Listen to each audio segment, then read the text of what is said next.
Latest fetch update guys, kina Cedric Lee ay talagang nasaktan umano siya. Gumagawa na naman siya ng imbento na si Bong Navarro umano ay merong tauhan sa loob ng kulungan.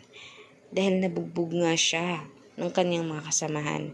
3 sa mga kasamahan niya ang galit na galit sa kanya at nasaksak pa siya.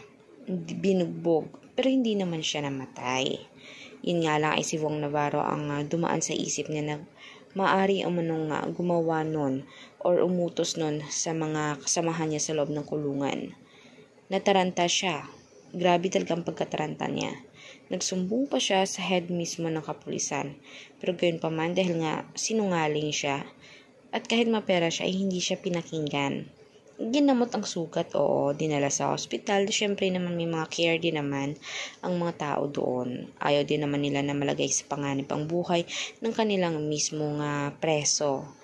At ngayon din naman siguro ay haka-haka lang niya na si Bong iyon.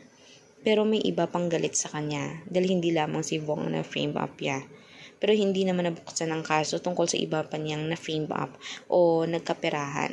Siguro nga ang mga milyon-milyon niya, baka naman ang galing sa pang-frame up yun. Dahil easy money nga.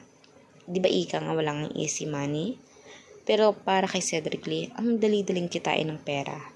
Dahil ang dali lamang gumawa ng istorya at palitan ng milyones. Para sa inyo ba mga kanetizen, anong magandang gawin dito ng tumanda naman ng kahit konti itong si Cedric Lee dahil ang hambog eh. I-komento nyo sa baba ang inyong masagot at huwag kalimutan mag-subscribe, i-like at i-share ang ating videos on public. Salamat po!